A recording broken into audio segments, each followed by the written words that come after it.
इस चैनल पर जितने भी सत्संग अपलोड किए हुए हैं वो सारे एक दूसरे से रिलेटिव है। तो पहला वाला नहीं देखेंगे और दूसरा वाला देखेंगे तो पहला वाला ही समझ में नहीं आएगा। ऐसे है जैसे पहली कक्षा दूसरी कक्षा इस तरह करते ग्रेजुएट होते हैं ना, सेम टू सेम हमारा ब्रह्म ज्ञान सत्संग चैनल में जो वीडियोस अपलोड किए गए हैं वैसे ही हैं। इसलिए आपको अगर पूरी तरह से इसकी जानकारी लेनी है तो सबसे पहले तो आप चैनल को सब्सक्राइब कर लीजिए। उसके बाद में आप लोगों पर टच करेंगे, चैनल के लोगों पर, तो आपको सारा कुछ वीडियो जितना भी है, जितने भी सत्संग है, रील्स है, सब आपके सामने आ जाएंगे। और आप सबसे पहले जो हमने अपलोड किए हैं उस सत्संग से शुरुआत कीजिए और क्रम से अगर देखते देखते आएंगे तो आपको लगेगा कि वास्तविक में इस चैनल में आपके लिए क्या रखा है। और यही ज्ञान आपके विचारधारा को, आपके बोलने की तरीका को बदलने का प्रयास करेगा।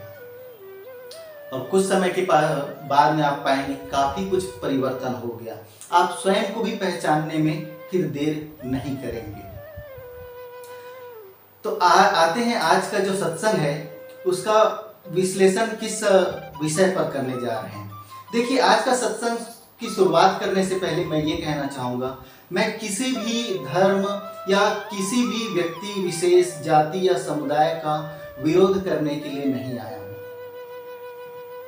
और अगर किसी को मेरी बातों पर आहत होती है तो पहले से ही क्षमा चाहता हूं, लेकिन जो सत्य है वो सामने लाना मेरा कर्तव्य भी है। इस संसार में जितने भी धार्मिक ग्रंथ हैं, चाहे कोई भी धर्म का हो, हम तो एक ही धर्म मानते हैं, सनातन धर्म। मैं सारे कथाकथित धर्मों का भी ग्रंथों का जिक्र कर रहा हूं। दरअसल ये ग्रंथ जिन्होंने भी लिखे हैं उनका तो वो ब्रह्म ज्ञान है, और इस ग्रंथ में केवल एक ही बात अधिक से अधिक बताने का प्रयास किया गया है। इसमें, इस ग्रंथ में केवल मानवता को ही प्रधानता दी गई है। सारे ग्रंथों में मानवता के आधार पर ही लिखा गया है। दूसरी बात, ये ग्रंथ हमारे लिए इसलिए इतने उपयोगी हैं क्योंकि उसमें पूरे जीवन का सार लिखा हुआ है कि जीवन को किस तरह से व्यतीत करना चाहिए, जीवन में कैसे कैसे अड़चन मुसीबत आती है उसे किस तरह से संघर्ष करना है और आगे बढ़ना है। यही होता है धार्मिक ग्रंथ। लेकिन हुआ क्या है, जब धार्मिक ग्रंथ के रचयिता जितने भी थे, है ना, उनके जाने के बाद में जो बड़े बड़े धर्म के ठेकेदार हुए,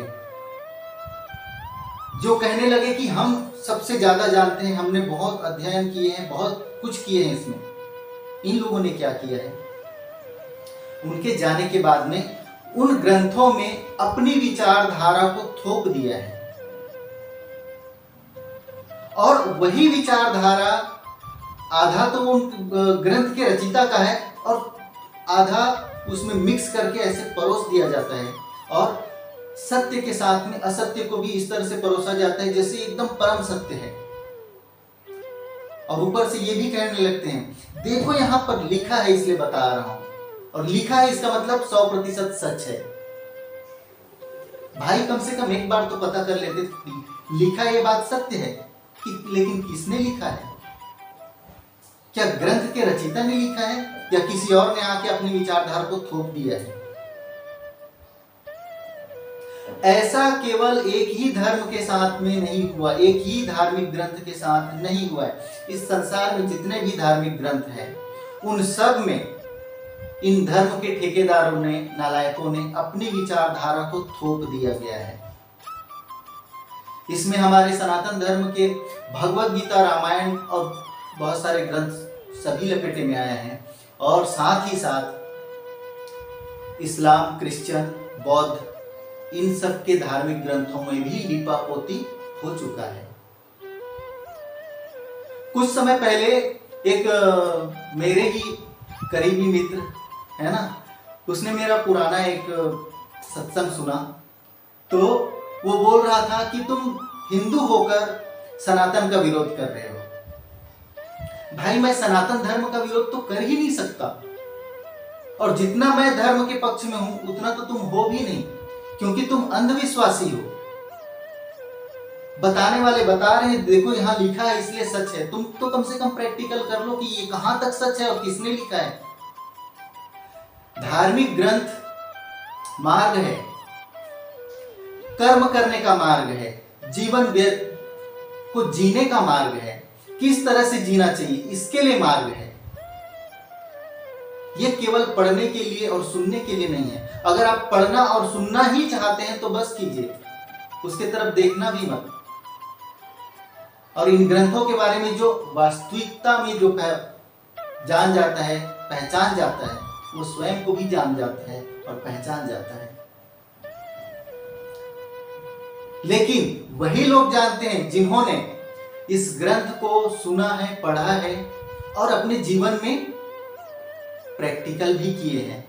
उनके जीवन में कभी काम नहीं आता। जिन्होंने सुन लिया और मान लिया कि हाँ ये लिखा है मतलब सत्य है, तो तुमसे बड़ा अंधविश्वासी तो कोई नहीं है भाई। क्योंकि हमारे धार्मिक ग्रंथ किसी को अंधविश्वासी बनाने के लिए नहीं, अंधविश्वासी बनाते वो हैं जो उसको सुनाते हैं, उसके बारे में बता रहे हैं, वो भी उसके साथ में आधा सत्य और आधा असत्य लपेट लपेट कर बता रहे हैं, और आप सभी को आप सत्य मान रहे हैं। आपने कभी राजहंस पक्षी के बारे में सुना है? राजहंस पक्षी जो होता है ना, उसमें एक विशेष गुण होता है। उसको अगर एक प्याली में आधा दूध और आधा पानी मिक्स करके दे दिया जाए तो वो केवल दूध ही पिएगा और पानी को वैसे ही छोड़ देगा। और यही गुण हम इंसानों में भी होना चाहिए, क्योंकि हर कथा, हर प्रवचन, हर सत्संग में सत्य के साथ में असत्य मिक्स कर करके परोसते हैं और बोलते हैं कि मैं तो इनका अनुयायी हूं, ये जो कह रहा है वो एकदम परफेक्ट है, एकदम सत्य है, यही सत्य है। तो एक बार खुद तो प्रैक्टिकल कर लो कि ये कहां तक सत्य है और कहां तक असत्य है। ये राजहंस पक्षी का गुण अगर आप में आ गया ना, तो कोई भी अनर्गल बातें जो बीच बीच में आपको मिक्स कर करके जो परोसा जाता है ना, उसमें से सारे असत्य अलग कर देंगे और सत्य धारण कर लेंगे। और यदि आप ऐसा नहीं करते, सारे के सारे ग्रहण कर रहे हो, तो आपसे बड़ा अंधविश्वासी कोई नहीं है, क्योंकि उसने कहा तुमने मान लिया। सिर्फ कह देने से और सुन लेने से, मान लेने से कुछ नहीं होने वाला। ये जितने भी धार्मिक ग्रंथ है वो धारण करने के लिए है, अपने जीवन में यूज करने के लिए है, इस्तेमाल करने के लिए है, ना कि पढ़ लेने से और सुन लेने से बस आरती उतार दो हो गया। मैंने सुना है बहुत पुण्य का कार्य। सुनना केवल पुण्य का कार्य नहीं हो सकता। पुण्य का कार्य तब होगा जब उसे आप अपने जीवन में इस्तेमाल करोगे, और जब इस्तेमाल करोगे तब आपको समझ में आ जाएगा कि सत्य क्या है और असत्य क्या है। कि धर्म के ठेकेदारों ने अपनी वही विचारधारा को तो लपेट लपेट कर दे दिया है। कुछ कुछ उदाहरण मैं बताने का प्रयास कर रहा हूं। सबसे पहले अपने सनातन धर्म का ही एक उदाहरण पेश कर रहा हूं। गोस्वामी तुलसीदास जी ने रामचरितमानस की रचना की और साथ में हनुमान चालीसा भी लिखे, है ना। हनुमान चालीसा में एक वाक्य ऐसा है जिसमें युग की आयु का वर्णन किया गया है। उन्होंने बताया है एक युग की आयु 12,000 वर्ष होती है, लेकिन आज के जो कथावाचक हैं वो कहते हैं कलयुग की आयु 4,32,000 वर्ष है। ये गले के नीचे उतरता है। इसका मतलब ये है वो सिर्फ लिखा है इसलिए बोल रहा है, उसने कुछ भी प्रैक्टिकल नहीं किए। जो सुना रहा है उसने कितना प्रैक्टिकल किए, उनकी बातों से समझ में आ जाता है। कुछ तो बोलते हैं प्याज और लहसुन को ये कुत्ते के अंडकोश से जन्मा है, कि मल मूत्र से जब ये उत्पत्ति हुई है, इसलिए नहीं। इसका मतलब तुमने भी सही ढंग से उसका को न जांचा है न परखा है, बस मन में जो आया बक दिए। इसीलिए कोई भी कथा या प्रवचन में संपूर्ण सत्य नहीं बोला जाता, उसमें भी असत्य को लपेट लपेट कर परोसा जाता है, और सबको ग्रहण कर लेना अंधविश्वास है, मूर्खता है। पहले कहा जा सकता था जितने भी धार्मिक ग्रंथ है वो पूर्ण सत्य है, लेकिन आज नहीं कहा जा सकता। क्यों? क्योंकि उसमें लिपापोती हो चुका है। इसलिए जितने भी धार्मिक ग्रंथ है वो पूर्ण सत्य नहीं है, लेकिन हाँ सत्य की ओर इशारा जरूर है। इतना जरूर कह सकते हैं कि वो सत्य की ओर इशारा है, लेकिन संपूर्ण सत्य नहीं है। वैसे ही बौद्ध धर्म के अनुयायी को ये नहीं मालूम कि बौद्ध धर्म सनातन धर्म की शाखा है, वो पंथ है और सनातन धर्म से ही निकला है, लेकिन खुद को बौद्ध का अनुयायी बताने वाले ना तो वो भगवान बुद्ध को ढंग से जानते हैं न बौद्ध धर्म को जानते हैं, लेकिन सनातन धर्म के ही विरोध में आकर बोलने लगते हैं कि ये सनातन धर्म तो था ही नहीं, ये तो 1400 साल पहले था ही नहीं, कि ये तो अभी अभी आया है, ये तो बौद्ध के बाद में आया है। अरे रे भाई, ठीक से भगवान बुद्ध को तो जान लेते जिसकी तुम भिक्षु बनकर घूम रहे हो। भगवान बुद्ध ने सनातन धर्म के विरोध में एक शब्द भी नहीं लिखा है ना कहा है, लेकिन उनके धर्म के जो ठेकेदार जो उनके बाद में हुए ना, उन लोगों ने लेप दिया है, पूरा हस्तलिखी कर दिया कि ये भी सत्य है वो भी सत्य है, भगवान बुद्ध ने लिखा है। ऐसे ही इस्लाम धर्म में भी हुआ है। इस्लाम धर्म में जो ग्रंथ जब लिखा गया ना, उस समय बताया गया था कि जो भगवान को नहीं मानता या भगवान का डर जिसके हृदय में नहीं है, जिसके दिल में नहीं है, उन्होंने कहा था भगवान को अल्लाह का नाम दिया। जिसके दिल में अल्लाह का डर नहीं है, तो ऐसे इंसान अपराध के ऊपर अपराध और कुकृति ही करता चला जाएगा। वो नास्तिक या उसको काफिर नाम दिया गया, नास्तिक को काफिर नाम दिया गया कि ये काफिर है, इसके दिल में ऊपर वाले का कोई डर ही नहीं है, इसलिए अपराध कार्य करेगा। और ऐसा शख्स इंसानियत के लिए खतरा है, मानवता के लिए खतरा है। सुनने वाले ने क्या सुना? जो अल्लाह को नहीं मानता वो काफिर है। और लिखने वाले ने क्या लिख दिया? जो इस्लाम को नहीं मानता वो काफिर है, और जो इस्लाम को नहीं मानता वो काफिर है, इसलिए उनको मार देना चाहिए। तो इसमें इंसानियत कहाँ है भाई? सच्चाई तो यही है जिन्होंने बोला था कि ऊपर वाले को जो नहीं मानता, जिसके दिल में डर नहीं है, वो काफिर है, नास्तिक है, वो हैवानों वाला ही काम करेगा, इसलिए वो काफिर है। अब लिखने वाले ने इस्लाम का नाम उसमें जोड़ दिया, मतलब एक तरह से उसने धर्म का नाम जोड़ दिया। जो हमारे धर्म को नहीं मानता वो काफिर है। और यहीं से इंसानियत की नहीं, हैवानियत का खेल शुरू हो गया। और ये सारे इस्लाम धर्म के ग्रंथों में लिखा है, ऐसा मैं कोई गारंटी नहीं देता, लेकिन अगर आप गौर करेंगे तो जो कन्वर्टेड इस्लाम है उनके ग्रंथों में ये मिल जाएगा। लेकिन जो कन्वर्टेड नहीं है, सऊदी अरेबिया हो गया, ओमान, मतलब अरब कंट्रीज के जो मुसलमान हैं, उनका कुरान अलग क्यों है और इनका कुरान अलग क्यों है? उधर के लोग हिंसक नहीं होते, इतने हैवानियत नहीं दिखाते। सबसे ज्यादा आतंकवाद इन्हीं देशों में पनपते हैं जो कन्वर्टेड मुसलमान के देश हैं। बहुत सारे हैं, नाम नहीं गिनाना चाहता। इन लोगों ने भी वही किया है। यही धर्म के ठेकेदार थे जिन्होंने अपनी मन की जो स्थिति परिस्थिति थी, अपनी जो स्वार्थ थी ना, उसको भी लिख दिया और लिख कर सबको परोस दिया। देखो इसमें लिखा है, ऐसा है। तो यही परम सत्य है और यही सत्य है, इसके अलावा तो सब कुछ झूठ है।